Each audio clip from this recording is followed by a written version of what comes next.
This video is about Captain Robert Patrick Neville, MC, my great-grandfather, and the book that I've written about him. If you've come here because you've noticed that most of the videos on this channel are political or satirical, this isn't one of them. But I thought that some of the subscribers here might be interested to know what I've been doing recently. So when people have asked me, what's been keeping you busy, Mike? And I've explained that I've been writing a story about my great-grandfather, Robert Patrick Neville, and his family, I've been surprised at the level of interest that people have shown in this. I had been thinking about this just as a book for the interest of my family, but everyone that I've spoken to has displayed considerable interest in aspects of the story. So I thought I'd make a little video about the book, and the book has been published on 27th of October.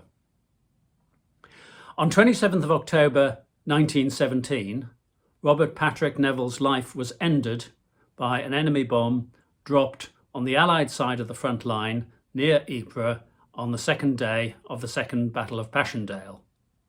As a quartermaster, aged 46, he was engaged in getting hot food to the troops and stabling the horses afterwards. Now, his military career and some of his home life was researched by his granddaughter, Judith Hughes, and she published that research, which had been done, a lot of this with the help of her late husband, Ted Hughes. She published the research in 2014, the 100-year anniversary of the start of the First World War. And initially, I had thought I'd just be working on some little updates for things that I'd discovered, working on those with Judy to provide an update to that booklet.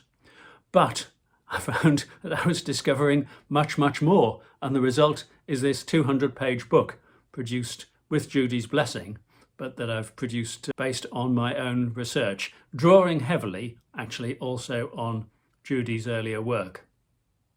One thing that I found fascinating was just how humble his beginnings were that preceded his distinguished military career. He was born in 1871 in the Ship Street barracks in Dublin, which have been described as the worst military barracks in Europe. His father, Richard Neville, was a private in the Northumberland Fusiliers.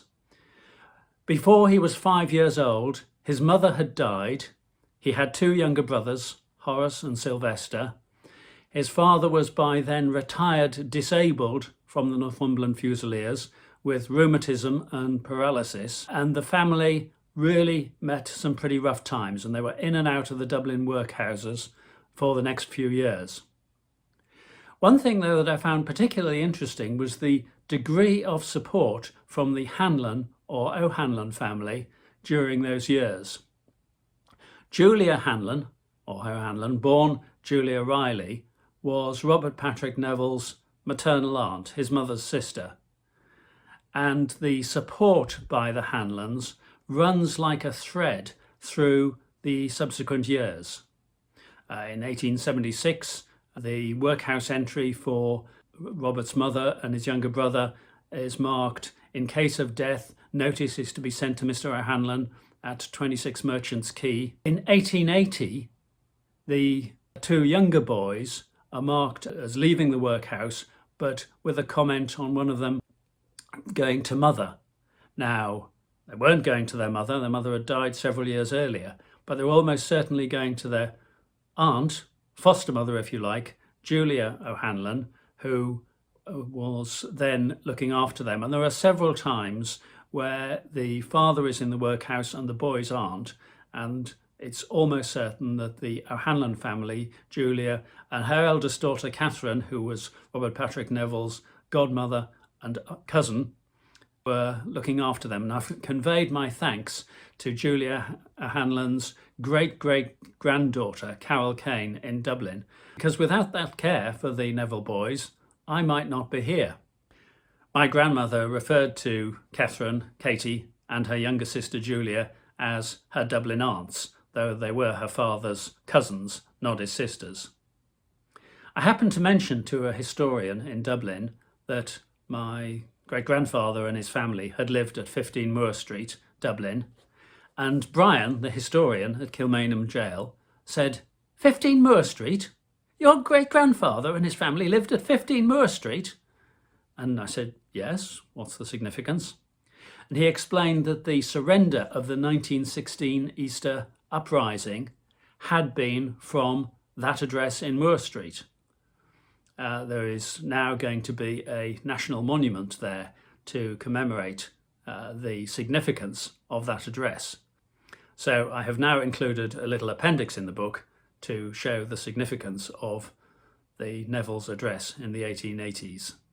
Here is the Royal Hibernian Military School building in Phoenix Park in Dublin. It's now a hospital, but this is where Robert and Horace and Sylvester went, and like 50% of the boys who went to that school, they went on to enlist in the army. Robert Patrick Neville joined up as a boy soldier aged 14 in 1885. He went on to serve in India, in Singapore, became an accomplished fighter and later served in South Africa. But before that, in Singapore, he had married Annie Fox O'Hara, the daughter of James John O'Hara, who was a master tailor in the same regiment, in the Northumberland Fusiliers. One fascinating photograph shows Robert Patrick Neville's wife, Annie O'Hara as she was, together with her mother, Mary, her grandmother, Anna Fox, but who was known as Granny White, White being her married surname, and their child, Robert and Annie's child, Janet, who is my grandmother. This photograph came to me by an interesting route, through Sarah Kempin, who was a DNA match identified via the Ancestry website. Sarah had the photo, and it turns out that Sarah's grandmother, Jane, was kind of fostered by her aunt after Jane's mother had died, and her aunt was Granny White. Sarah sent me various souvenirs from the Far East, probably from Robert or his father-in-law, and these are curated now by various members of my family that I've passed them on to. She also sent Granny White's wedding ring from 1856, and after resizing, that has become the wedding ring for my niece Jen Curran when in 2022 she married Michael Curran. So in South Africa, Robert Patrick Neville served with Colonel Sitwell's Mounted Infantry, and they earned considerable plaudits, medals. Robert was mentioned in Kitchener's dispatches. Sadly, his brothers were both casualties. Horace died, Sylvester suffered permanently affecting injury. Robert was recalled to England in 1902 as a seasoned and experienced veteran to be the instructor for the Northumberland Fusiliers, and they in due course moved to Alnwick. They had 2 children already by the time that they moved to Northumberland, and had 4 more while they were there. As acting Sergeant Major, Robert Patrick Neville set up the new territorial 7th Battalion and earned considerable praise for doing so.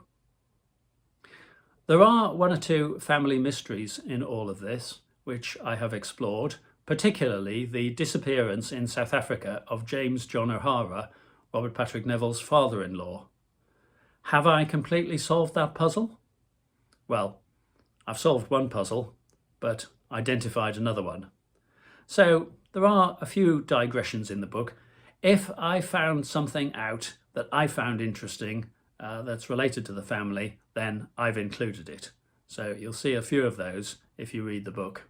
Robert Patrick Neville officially retired after 25 years service in 1911, but was re-engaged to be quartermaster and honorary lieutenant, later during the First World War promoted to captain.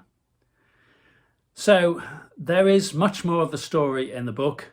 It was fascinating to research it. I even found the commendation for bravery for Robert in almost his first action in Belgium in 1915. He earned the Military Cross, which was awarded in 1916.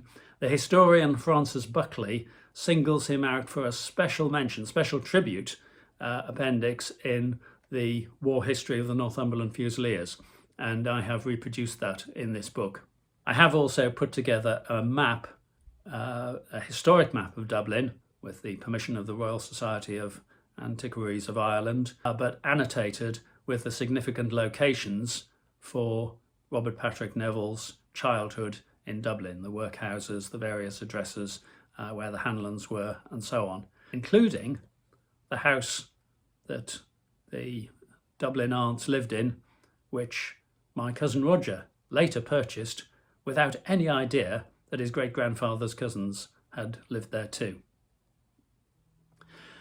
Family were, as I say, the main audience that I was thinking of for this book, but friends have shown great interest too in his childhood in Dublin, in the family life, in the military history, and in the process of research that I was able to find out so much, because a lot more has been put online since 2014 when Judith was researching. So if you'd like to see more, have a look on Amazon. I'll put the link in the post, or you can just search Amazon Mike Cashman and you'll find the book. You can read a sample actually by clicking on the link, see the table of contents, some of the early pages, the index, get an idea of the content. You might even wonder why I've got Osama bin Laden and P.G. Wodehouse in the index. For £12.95, you can have the whole book. You choose. Let me know what you think. Thanks, of course, are due to Judith and her late husband Ted for all the research they did, which provided the spark, the structure, the signposts, the sources for what I've done. To my siblings for various contributions, including painstaking proofreading, but above all to my wife Charlotte for proofreading, but also for help with the research in Belgium and in Ireland, and for her tolerance and encouragement that has made the whole thing possible. Do enjoy the book if you get hold of it, and let me know what you think.